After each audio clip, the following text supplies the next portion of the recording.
بسم اللہ الرحمن الرحیم۔ جی بیٹا جی، آج ہم اگلے حصے کی اپنے سبق کی پڑھائی کریں گے۔ تو جمن نے فیصلہ سنا اور سناٹے میں آ گیا۔ سناٹے میں آنا، حیرت میں ہونا۔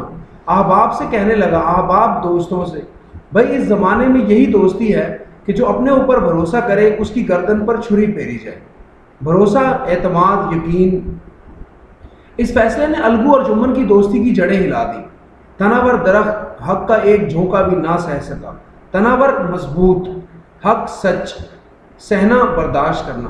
یعنی دیکھیں ان کی کتنی گاڑی دوستی تھی، اور صرف ایک بات جو ہے نا وہ حق کی ہوئی ہے کہ الگو نے جو ہے نا سچ کا ساتھ دیا ہے، تو ان کی دوستی ختم ہو گئی ہے۔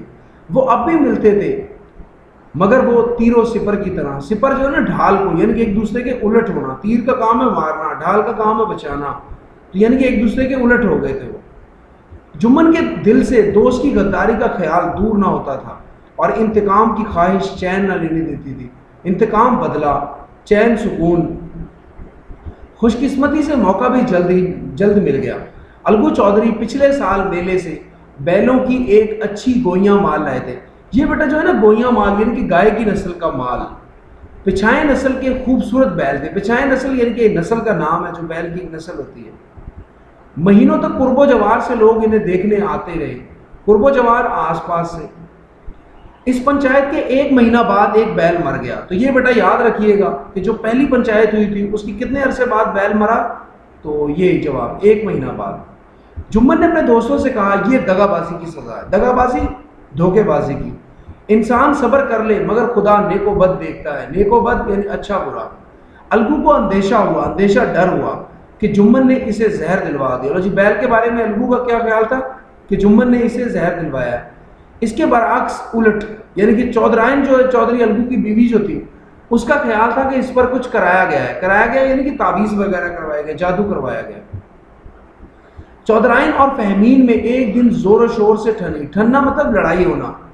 دونوں خواتین نے روانی بیان کی ندی بہا دی۔ تشبیہات اور استعاروں میں باتیں، یعنی انہوں نے ایک دوسرے کو سمجھ لیں، مختصر یہ کہ گالیاں دی انہوں نے۔ بارے جمن نے آگ بجھا دی، بیوی کو ڈانٹا اور رزم گاہ سے ہٹا لے گیا۔ رزم گاہ میدان جنگ۔ ادھر الگو چودھری نے اپنے ڈنڈے سے چودھرائن کی شیریں بیانی کی داد دی۔ شیریں بیانی میٹھے بول، داد دینا تعریف کرنا۔ ایک بیل کس کام کا، یعنی بیلوں کی جوڑی ہے نا ہل چلانے کے لیے، تو ایک بیل مر گیا تو دوسرا بیل اکیلا جو ہے وہ الگو کے کسی کام کا نہیں۔ اس کا جوڑا بہت ڈھونڈا مگر نہ ملا۔ ناچار اسے بیچنے کی صلح ہوئی۔ ناچار مطلب مجبوراً، صلح مشورہ ہوا۔ گاؤں میں ایک سمجھو سیڑھ تھے، وہ یکا گاڑی ہانکتے تھے۔ یکا گاڑی بیل گاڑی، یعنی ایک جانور سے چلنے والی سواری۔ گاؤں میں گڑ گھی بھرتے اور منڈی لے جاتے۔ دیکھیں بیٹا جی، اب یہ یاد رکھیے گا کہ وہ گاؤں سے کیا چیزیں لے کے جاتے، گڑ اور گھی وغیرہ، اور منڈی سے تیل نمک لاد کر لاتے اور گاؤں میں بیچتے تھے۔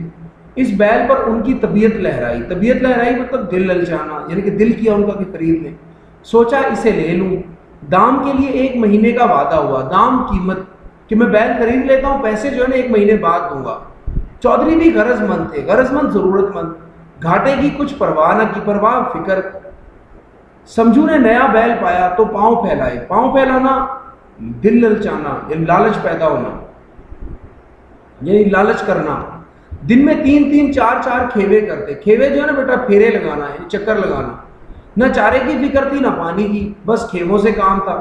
منڈی لے گئے، وہاں کچھ سوکھا بھوس ڈال دیا، اور غریب جانور ابھی دم بھی نہ لینے پاتا تھا کہ پھر جوت دیا۔ دم مطلب سانس، جوتنا جو ہے نا یہ یعنی کہ بیل کا گاڑی میں لگانا۔